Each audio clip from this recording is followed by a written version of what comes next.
ఆ మున్సిపాలిటీని కార్పొరేషన్ గా అప్గ్రేడ్ చేసి 9 నెలలు గడిచిపోయాయి. ఇప్పుడు మాస్టర్ ప్లాన్ రూపొందించడానికి సమాచారం సేకరిస్తున్నారు.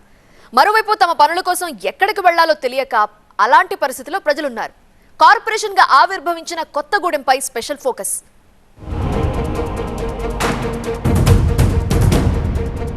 ఏ గ్రేడ్ మున్సిపాలిటీగా ఉన్న కొత్తగూడెంను 9 నెలల క్రితం మున్సిపల్ కార్పొరేషన్ గా అప్గ్రేడ్ చేశారు. కొత్తగూడెం, పాల్వంచ మున్సిపాలిటీలతో పాటు సుజాతనగర్లోని 7 పంచాయతీల్ని కార్పొరేషన్ లో విలీనం చేశారు.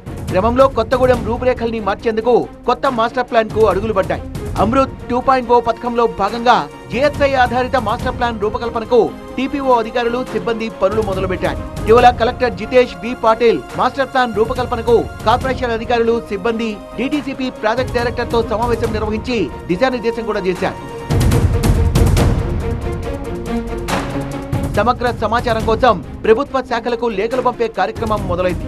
కొత్తగూడెం మున్సిపల్ కార్పొరేషన్ పరిధిలోని 60 డివిజన్లలో ఉన్న వివిధ శాఖలకు సంబంధించిన భూములు, రోడ్ల వివరాలు, భవిష్యత్తులో ప్రజల అవసరాలు, చేపట్టాల్సిన నిర్మాణాలు, డ్రైనేజీ వసతులు వంటి అంశాలపై సమాచారం కోరుతూ టిపిఓ అధికారులు సంబంధిత శాఖలకు లేఖలు పంపిస్తున్నారు. శాఖల వారీగా వివరాలు వచ్చాక మున్సిపల్ అడ్మినిస్ట్రేషన్ ఆధ్వర్యంలో బృందం సర్వే చేపట్టనుంది. ఈ సర్వే అంశాలను పొందుపరిచి భవిష్యత్ అవసరాలకు తగ్గట్లుగా మాస్టర్ ప్లాన్ తయారవుతుంది.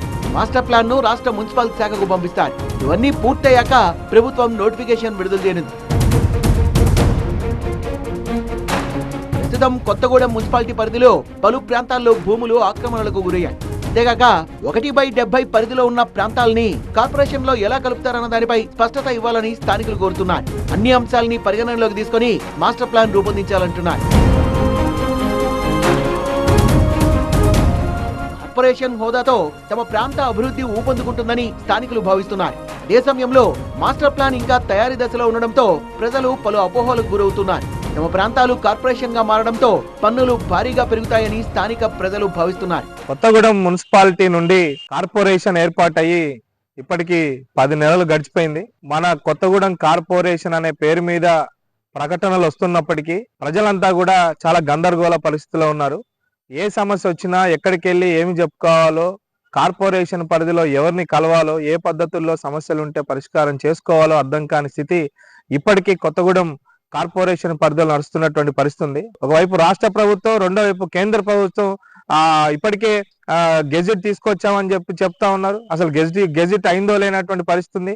ఒకవైపు 170 ఏరియాలో ఉన్నటువంటి మున్సిపల్ పరిధిలో ఉన్నటువంటి ఏరియా కార్పొరేషన్లు కల్పిస్తానని చెప్పినటువంటి పరిస్థితి. కానీ వాటికి సమస్య ఎట్లా పరిష్కారం అవుతుంది? అక్కడ పట్టాలు ఎట్లా వస్తాయి? అంతేగాక కార్పొరేషన్ ప్రకటన వెలువడి నెలలు గడుస్తుండటంతో తమ పనుల కోసం ఏ విధంగా ముందుకు పోవాలో అర్థం కాని పరిస్థితిలో ఉన్నామని ప్రజలు చెబుతున్నారు.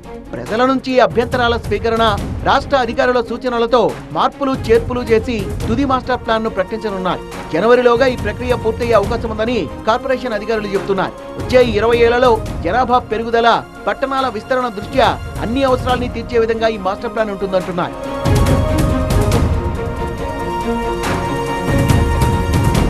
మాస్టర్ ప్లాన్ తో కొత్తగూడెం, పాల్వంచ విలీనమైన పంచాయతీలకు మహర్దశ వస్తోందంటున్న నేతలు పారిశ్రామికంగా ఈ ప్రాంతాలు అభివృద్ధి చెందుతాయంటున్నారు. సుజాత నగర్ అది పూర్తిగా నాన్ షెడ్యూల్డ్ ఏరియా. అది ఒక 3వ టౌన్ కింద దీన్ని డెవలప్ చేసుకోవచ్చు. అక్కడ పరిశ్రమలు రావడానికి బాగా అవకాశం ఉంటుంది. కొత్తగూడెంలో కూడా ఈరోజు కొంత ప్రాంతం నాన్ షెడ్యూల్డ్ ఏరియా ఉంది. అక్కడ కూడా పరిశ్రమలు రావడానికి వీలుంటుంది. అదేవిధంగా పన్నులు పెరుగుతాయనేది అది అవాస్తవం. 3 ఏళ్ల వరకు పాత పన్నులే ఉంటాయి. అభివృద్ధి అనేది ఎప్పుడూ ఒకలాగా ఉండదు. పంచాయతీ మున్సిపాలిటీ అవ్వాల్సిందే, మున్సిపాలిటీ కార్పొరేషన్ అవ్వాల్సిందే, కార్పొరేషన్ గ్రేటర్ కార్పొరేషన్ అవ్వాల్సిందే. ఇవన్నీ మనం చూస్తా ఉన్నాం.